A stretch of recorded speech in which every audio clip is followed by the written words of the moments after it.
Hello everyone and welcome back to the Great Book of Grudges. My name is Nathan and today we're going to talk about Champions of Chaos, but really we're not going to talk about Champions of Chaos. You see, this is a completely new DLC format which introduces a number of legendary lords and a number of units to one specific faction, rather than the usual lord pack, race pack stuff that we're used to. And I think this is a good format. In fact, a lot of people have been quite hyped up for it, despite the fact that I've not been able to play it as of yet. I'm still very optimistic as it's bringing in much requested units to the Warriors of Chaos roster, and in theory what this DLC should do is give the Warriors of Chaos the identity they deserve. Not only can they play as Undivided, but now they can go Tzeentchian, Slaaneshi, Khornate, you know. The idea is to have a lot of variety in a culture, essentially, that does have a lot of variety. The fact that we're getting 34 units to allow for this is impressive, and yes, I've heard a lot of people saying, well, from what we've seen from the screenshots, it just looks like they're reskins and stuff like that, and you know what? It's fair to assume that it probably is, because the rigging will be the same between a lot of these units, it has to be. But this is actually a good thing, because it fits with the lore, it fits with what we know in Warhammer Fantasy, and it's good to see that eventually coming out here. There's only less than a month to go. So these are stuff that we've already talked about in different videos. And why am I bringing this back up? Well, the more I talk about this DLC, the more information that Creative Assembly bring out, it makes me think, well, what if this format was used somewhere else? Imagine if other factions and races, which do have loads of different identity, had this type of format brought for them where more legendary lords would be implemented, and we'd have different cultures in a sense. Essentially sub-factions, which we can see when we talk about, like, say, how you can turn Undivided units into Slaaneshi units or Khornate units or all that type of stuff. We've seen the Slaanesh one. It's unit upgrades, but you know what I mean. You can get an Undivided guy and then turn it into a Marauder of Slaanesh. So I've got a few examples of stuff that we already have which could use this format if the format is well liked. Keep in mind that Creative Assembly did go on record and say that if people like it, they'll look to the potential of doing it again, and stuff that we don't have just yet. Right, so the first one is going to be the vampire counts, and this might surprise some of you. The thing is that the vampire counts in 8th edition, which is the edition that the Total War series is focused on, lost a lot of its identity compared to that of 6th edition, and even 6th edition didn't do it too well. You see, all the bloodlines themselves are very, very different from one another. It's not just in terms of the aesthetic of the vampires, but in general, their supposed roster, their rules, how they function. It's one of those things where I look at the vampires and I go, well, if they got divided, this would be absolutely insane. So the way that we're playing vampire counts right now with any of the lords that we have are Von Karstein. Even, say, Kemmler is using the Von Karstein format. But in the future, we are expecting a Strigoi legendary lord, we're expecting a Lamian legendary lord with Neferata, and you never know for the future because there are a number of different bloodlines. Well, what if a DLC like this got introduced, which doesn't introduce a lot of new unique units, because let's be honest, there's not that much more that they can add in. There's still a fair amount, and they should be added in, but the rest of the roster stuff was getting the roster and then just changing some things around, using some assets from even the human factions to try something different, to give you a completely new playstyle, and to increase replayability through different bloodlines. Let's just be very clear, I'm not saying unit upgrades, because that should stay with the Warriors of Chaos, it fits them very well. I'm just saying, get a bunch of the units already available, and then just reskin them a little bit, and give it a different feel. But then you can go a little bit further when you go into the faction specifically. Say, if we do get a Strigoi legendary lord, and I'm going with the Strigoi first because that's my favorite bloodline, we could have a bunch of reskinned undead units, the basic ones that we'd expect, and then get the assets from, say, the Bretonnian peasants, you know, the rigging, the animations and so on, reskin those a little bit, because that's literally what we need. We just need archers, a few halberds, and some peasant horsemen, and that would be the perfect Strigoi, which are a race that follow the Strigoi. Well, they used to, but since Monkeyman was long destroyed, they're still missing them. They actually still miss the vampires. So that means that you have a undead faction with a few human units, but they're focused mostly on just a bit of archer stuff, a little bit of hit and run. The idea is that you have the assets already, and you can just make something completely new to have a lot of fun. We actually have mods like this, but I know a lot of people do prefer the stuff officially, especially since then that would be GW approved, and that does a lot of stuff changes for the lore and all that stuff, which is always really big hype. Neferata would have a very similar type of roster, obviously some new stuff, which we would expect alongside the DLC, but maybe a little bit more of a Tomb King aesthetic, as obviously Lemire is in the territories of Nehekara, so you could expect the same units, but obviously since they are culturally different, they'd have that more of an aesthetic, but they'd still be the vampire count units. Maybe even some human servants and access to some Tomb Kings, as, well, maybe some Upshati, the typical stuff that you'd expect, but these would be more on the lines of enslaved constructs, and it would give you a different style of play, as you wouldn't really need to use Crypt, you'd be using Upshati, and the Upshati are also very different, so it already gives you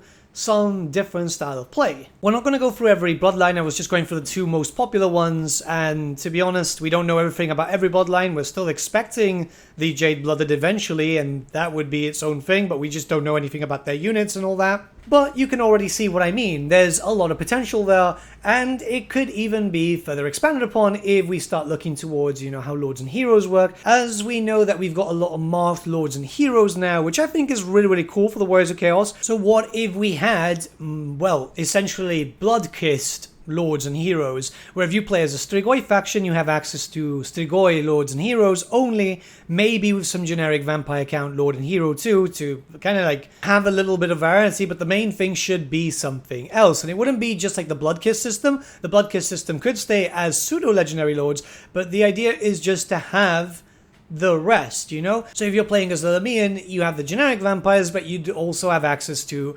a Lemian vampire lord, a Lemian vampire, with Lords of Magic, maybe even a mix of a spell of the lore of Mehekara and the lore of vampires. If you're playing as the Strigoi, you have access to a Strigoi Lord and Hero, which we already do, but I mean a more expanded version, right? On second thought, they might have to get rid of the Bloodkiss system just to allow for those to be your new generic Lord choices, but for the actual sub-faction that you would be playing, or the bloodline that you would be playing. Then all they need to do is just kind of rework the assets around and make a hero version, and yeah, there you go. It's sorted. We already have something halfway done, essentially. Though, please, the Necroc vampire does need a little bit of a retouch to the model. It is based on a reskin, that a lot of people do know, but it's, it doesn't look good when compared to all the others, let's just be honest. And the Lemian vampire definitely needs a bit of a touch-up to make it look more Lemian and less of a Sylvanian. Obviously, each of the sub-factions would have access to necromancers because, well, necromancers are pretty much in every bloodline, but the idea is just to have that there, so you have everything, but with your own style. The next, we'll talk about the Empire, and that depends on a number of factors. You see, when you look at every Imperial province, everyone very much looks the same. And the issue there is because that's the miniatures we had. We didn't really have too much different. But in the lore, each province is very drastically different because they are different cultures. It's based on the whole fantasy version of the Holy Roman Empire. So yeah, each province is supposed to be its own little country. Now the big question is here, could this happen for the Empire? And yes, but that depends on Warhammer the Old World. You see, in Warhammer the Old World, we're expecting a lot of different Empire miniatures. We're expecting different cultures. We're expecting a lot of different ways to play, mostly because it's based around the time of a massive civil war throughout the Empire. And yeah, you know, this is the Ulrichian units, this is the Tailites, this is the Morites. Yeah, there was a lot of religious influences here more than culture, but you get what I mean.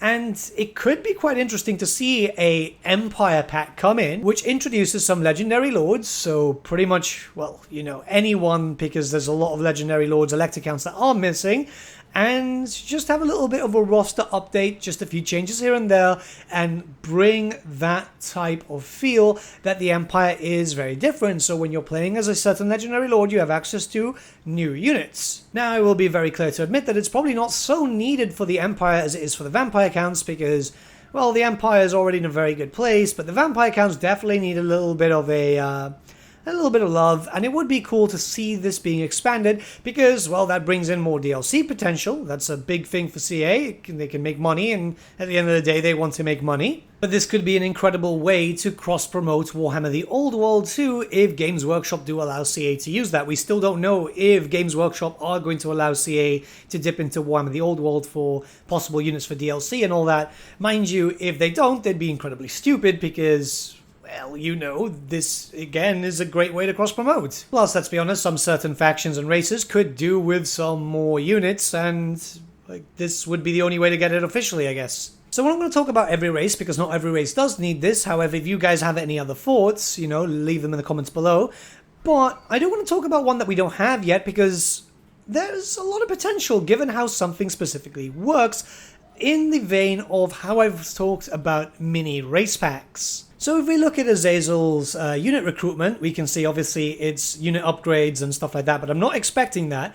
But the main thing is he seems to have access to two rosters, the Soneshi one and the Undivided one, which then, if we look at the other Legendary Lords, they would likely have a Khorne and Undivided, this and Undivided. You know, the idea is if they belong to a certain god, they'll only have access to Undivided and their god, right? So imagine if a recruitment system was in place where we have the Dogs of War, where we have the generic Dogs of War faction, everything from the 5th edition army book, but if, say, for example, in the future, we end up getting a mini race pack for Araby, mini race pack for Estalia, mini race pack for Talia, then a Legendary Lord from Araby would have access to the Dogs of War units and the units from Araby. A unit from Estalia would have access to, well, Dogs of War units and units from Estalia. They'd need a race pack DLC, well, mini race pack DLC, but you get what I mean here. This is something that I've spoken about for a long, long time,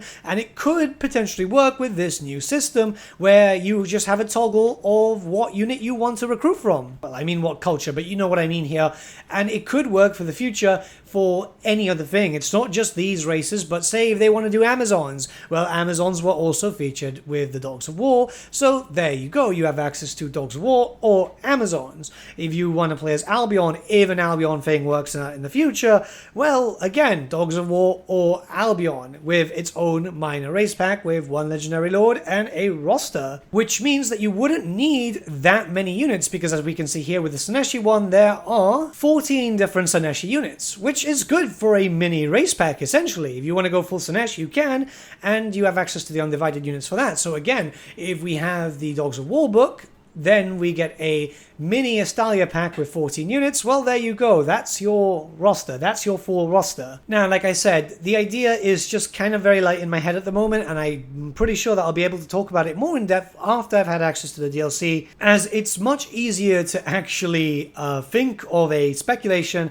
or even a suggestion to the devs when I've been able to play it and see how exactly things function. It doesn't have to be a carbon copy, as you can see here with the Dogs of War idea that I've had recently, but it's just easier to play and then just easier to come up with notes, you know what I mean? But I think something like this could easily work. We're just going to have to wait and see. But let me know what you guys think in the comments below, and let's start a bit of a discussion. I'm very curious more about the Dogs of War and the vampire stuff, but if you have ideas about other stuff, let me know, and yeah, let's discuss.